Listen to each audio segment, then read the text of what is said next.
Okay, working with Premiere Pro. If you have Creative Cloud, which I do, and I have dozens of different programs, I'm going to go with Premiere, open it up. And now that it's open, I'm going to go ahead and open and start a new project. New project. Okay. And go ahead and click. No, not yet. I want to go ahead and click the templates and use the social media template. Now that we have the social media template in, all right, I'm going to go ahead and drag in our video. The video's in. Okay. Then we're going to go ahead and click the video itself. Make sure it's highlighted. Then go ahead and click the object mask tool. Okay. Then once you've done that, you just go up here and click here. Click whatever highlights. Hopefully it's what you're looking for. All right, now it's highlighted it. What we want to do now is go over here to the object mask and we want to track it forward and backwards.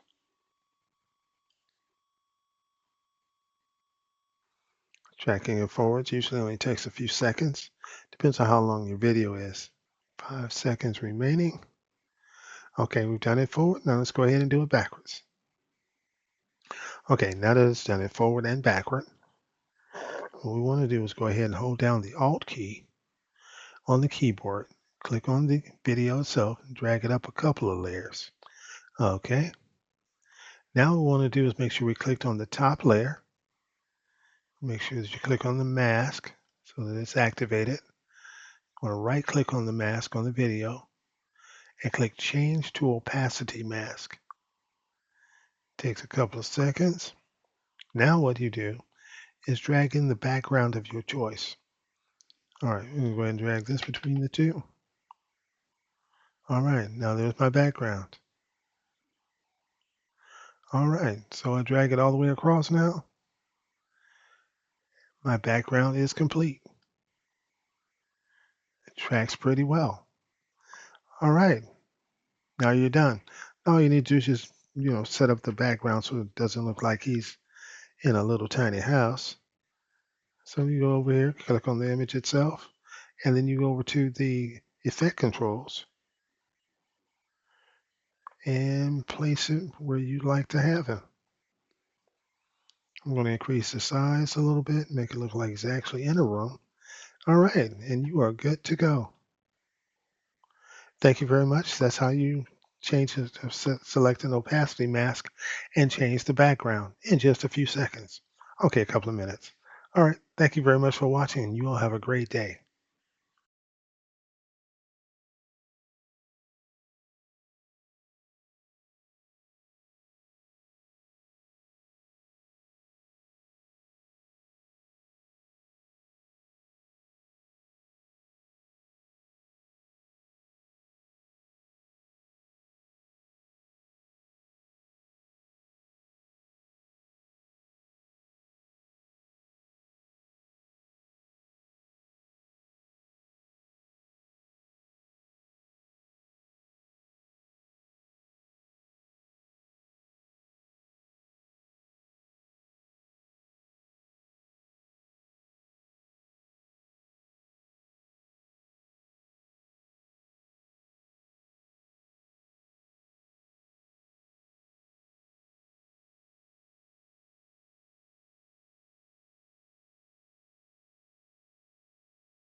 Okay, so now you can add your text. Now that you changed the background, let's go ahead and add text.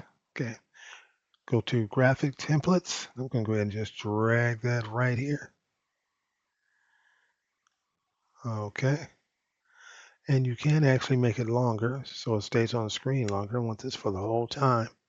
So go ahead and make that change and double click on there. You can change the wording.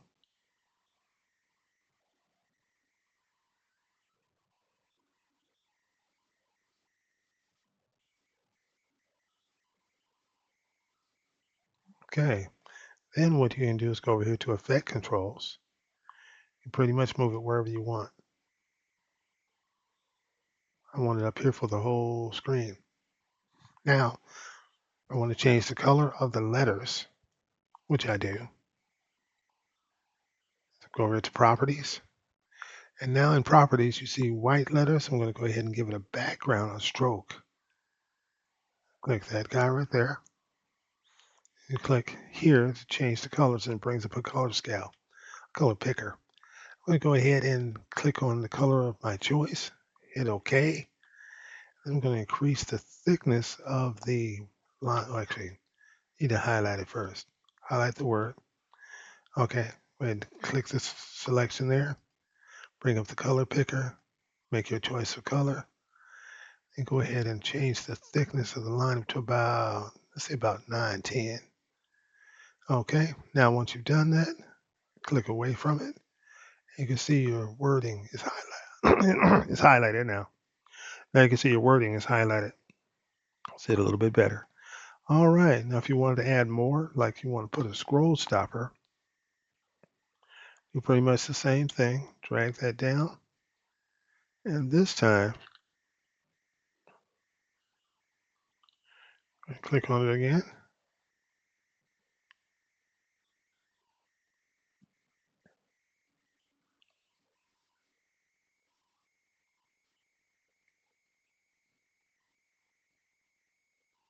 Okay, now change the wording. I'm going to go ahead and highlight the words. I'm going to go ahead and align it left. Okay, now it's okay because we can still move it around where we want it to go. Go ahead and give it a good background color, which is red also. Okay, do that by checking the checkbox on stroke. Click this and brings up the color picker.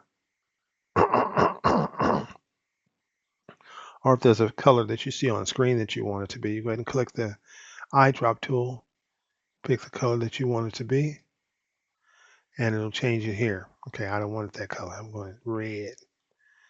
Make it easier to find. Okay, and then you want to change the thickness of the line. 10 is perfect. 9 or 10. Okay, 9 or 10 is great. Then you go ahead and click the arrow here. Now we want to move it, so I'm going to put it right back over here. You want to make it a little bigger, so I grab one of the sections there. I want it on the screen for about 5 seconds. Just give it enough time for people to see it. 5.5 seconds. Okay. Now, once you've done that, you're good to go. Then you test drive your scene by just dragging your timeline. All right, good deal. Now, looks like I may need to make this a little bigger. So I'm going to go ahead and just click on it, grab one of the corners, change the wording. Let me change the size of the wording. Okay, good deal. Now that's how you add text. That's one of the ways you can add text. Okay, by using the graphics tool and the properties and the color changes and the align tool, all of this works towards making a nice video. All right, thank you very much for watching, and you all have a a great day. Premiere Pro, working with text.